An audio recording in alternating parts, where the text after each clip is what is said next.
Good morning children, welcome to AIMS India's online classes. This is biology session. You are watching Heredity from Parent to Progeny part 7. So children, we are trying to understand the concept of evolution. So this in order to understand the concept of evolution, there were many theories were put forward to explain the origin of life. According to the theory of special creation, it was believed that some special power created life. According to the theory of spontaneous generation, that is called abiogenesis theory, the life originated from non-living things in a spontaneous manner. That is the concept. Later, the modern hypothesis of origin of life was formulated by Haeckel, which was elaborated in the chemical theory in 1920s by Oparin and Haldane. Oparin and Haldane states that spontaneous generation of life under the present environment conditions is not possible. And what they said, Earth's surface and the atmosphere during the first billion years of its existence were radically different from today's conditions. Okay, later chemical evolution was explained by, in 1953, Stanley Miller, okay, an American scientist. He created primitive earth-like conditions in a laboratory, and he passed the electric discharges in a closed flask containing some gases, methane, hydrogen, ammonia and water vapor. At 800 degrees centigrade, he observed the formation of amino acids. In similar experiments, formation of sugars, nitrogen bases, pigments and fats were observed. Okay. The synthesis of carbohydrates, fats and amino acids and other complex organic substances probably occurred in sea, ocean, which had been described by Haldane as the hot dilute soup. The formation of protein molecules is considered a landmark in the origin of life. Okay. What is the structure and functional unit of all living organisms? Cell. What is the structure and functional unit of cell? Proteins. Okay. Then the biological evolution. If you take the prokaryotes gradually modified, adapt themselves according to the new conditions. They developed a true nucleus and other specialized cell organelles. Thus, free living eukaryotic cell like organisms originated in the ancient ocean. Okay. Presumably about 1.5 billion years ago, the primitive eukaryotes led to the evolution of protista, fungi, plants and animals. The life was present on the earth about 3.9 billion years ago. 3.9 billion years ago. Okay. So, let us study the theories of evolution in the today's session. Are you ready children? Let us proceed. Lamarckism. Lamarck's theory. The Lamarck's theory of evolution was published in his famous book Philosophiae Zoologicae in the year 1809. Okay. So, in the olden days, the people believed that all the organisms on the earth had not undergone any change. Jean-Baptiste Lamarck was the first person to propose the theory of evolution. He thought that at some point of time in the history of size of giraffe was equal to that of deer, that is called antelope. Due to shortage of food materials on the ground and to reach the lower branches of the tree, giraffe started stretching its neck. Because of continuous stretching of neck, after several generations, giraffes develop long necks. Such characters that are developed during the lifetime of an organism are called acquired characters. Okay? This theory, the Lamarck's theory, is popularly known as the inheritance of acquired characters in organisms. The inheritance of acquired characters in organisms. It can be defined as the changes in structure or function of any organ acquired during the lifetime of an individual in response to the changes in the surrounding environment, which are inherited by its offsprings and keep on adding up over a period of time. This is the total explanation of inheritance of acquired characters. It comprises of mainly 4 propositions or assumptions by Lamarck. So, let us know more about Lamarckism. The Lamarck proposed that these acquired characters are passed on to its offsprings, that is to the next generation, and proposed the theory of inheritance of acquired characters. Okay? Inheritance of acquired characters in organisms. This is the theory of Lamarck. For example, elongation of neck and forelimbs in giraffe. Okay, see. So, giraffe previously it was this much size only, but due to the non-availability of the food during drought conditions, it started extending its neck to reach the leaves and the branches of the trees. Okay. So, but so according to him, the 4 assumptions, what are they means? Internal vital force means the living organisms and their parts tend to increase in size continuously due to internal forces of life. That is one assumption. The second assumption is the effect of environment and the new needs. A change in the environment brings about the changes in organisms. It gives rise to new needs. Okay. New needs or desire produce new structures and change habits of an organism. The third assumption, use and disuse of organs. He proposed use and disuse theory. Okay. According to that, if an organ is used continuously and constantly, it will tend to become highly developed, whereas disuse result in its disintegration. Okay. So, if a person is using the muscles more and more, going for the gym and working on it, he develops the heavy muscles, body building. Okay. And the fourth assumption, inheritance of acquired characters. The modifications which are acquired during the lifetime of an individual are inherited by its offspring. Okay. It means the changes are cumulative over a period of time, cumulative over a period of time.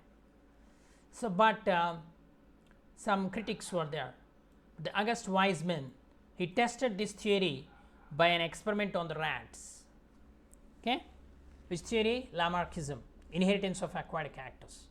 So, he removed the tails of parental rats. He observed that their offsprings are normal with tails.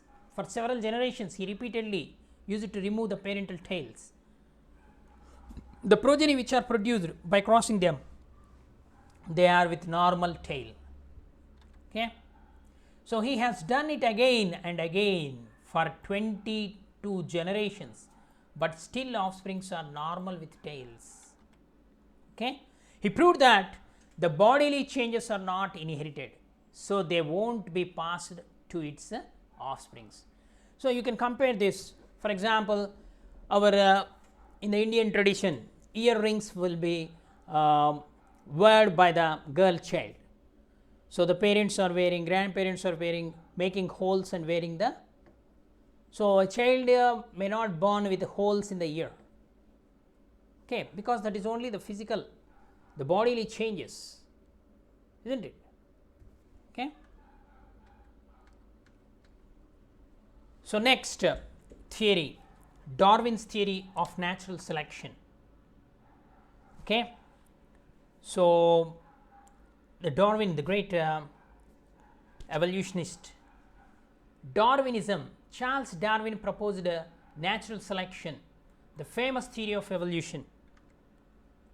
Charles Darwin, the period 1809 to 1882, was born in England, and he voyaged for 5 years, wandered, journey he has done.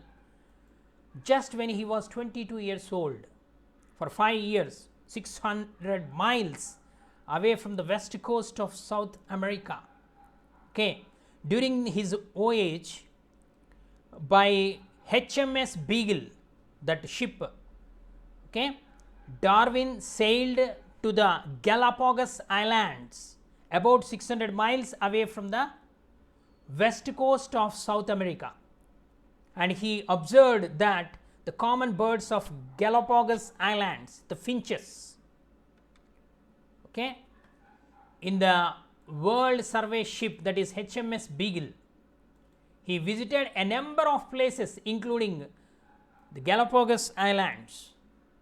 He keenly observed the flora and fauna. Flora means plants, fauna means animals of these places, and he gathered a lot of information and evidences. Darwin observed a small group of related birds which are exhibiting diversity in structure in the Galapagos Islands. These birds are finch birds. So, you can observe this figure. So, this is the large ground finch bird. You observe the beak. The cactus ground finch. So, here the vegetarian finch bird. The next the woodpecker finch. How gradually the changes seen. Okay. So, he was markedly different from the finches of mainland, and fossils of Galapagos Island are more similar to the living species of South America. And here Darwin found a living laboratory of evolution. The theory of natural selection was announced on June 30, 1858 by the English naturalist Charles Darwin, okay, and Alfred Russel Wallace in the paper Origin of Species by means of Natural Selection. They introduced a paper, research paper, Origin of Species by means of Natural Selection. This theory is based on several prepositions. Okay. So, he was influenced by the book. What is that book? Principles of Geology. It was written by Sir Charles Lyell, and he suggested that the geological changes occurred in a uniform rate. The Darwin did not agree to this idea, and he felt that the large changes occurred due to the accumulation of small changes. So, Darwin was also influenced by the famous theory proposed by the Malthus theory on population. So, this was written in an essay of the principles of population. Okay, according to Malthus, the population grows in geometrical progression. Geometrical progression, that is 1, 2, 4, 8. But whereas the food sources increases in arithmetic progression, the requirement of the food, that is 1, 2, 3, 4, 5. Okay. Means population is more compared to the food production. So, based on these ideas, Darwin proposed the theory of natural selection, which means that nature only selects or decides which organism should survive or which organism perish in nature. Nature itself decides. There is no other. This is the meaning of the survival of the fittest. The organisms which with the useful traits, useful characters will survive. If the traits are not useful to organisms, then they are going to be perished or eliminated from its environment. This is the theory of natural selection.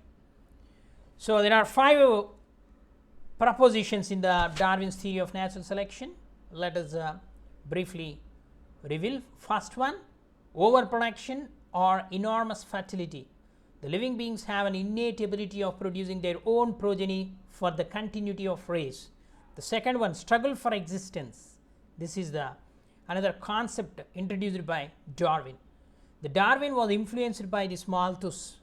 Okay, this example which is given, the scientist who introduced the theory of the principles of population, an essay on the, so it was influenced. The Darwin therefore proposed there is an intense competition and struggle to ensure living and to obtain maximum amount of food and suitable land. Okay.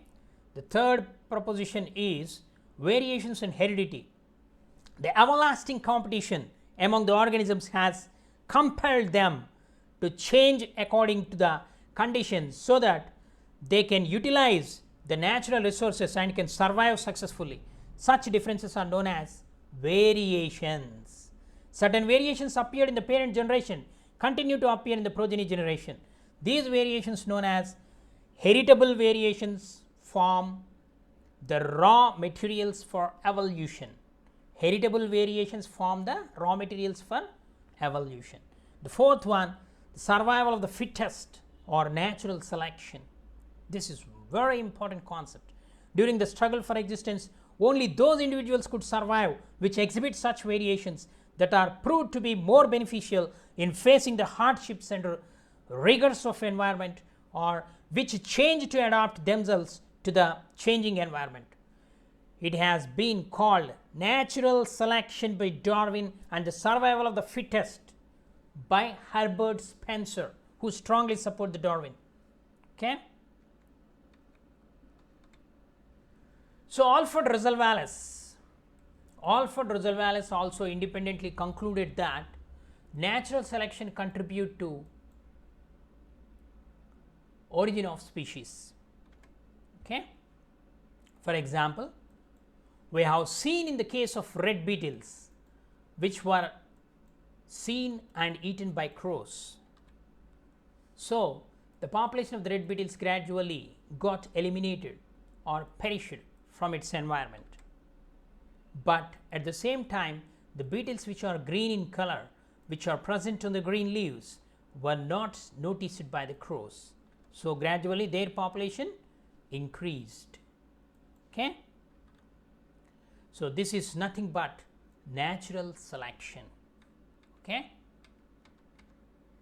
So the variations which are useful to an individual are retained, while those which are not useful are lost. In a population, when there is a struggle for existence, it leads to the survival of the fittest. The fittest will be survived. Nature favors only useful variations. Each species tend to produce large number of species.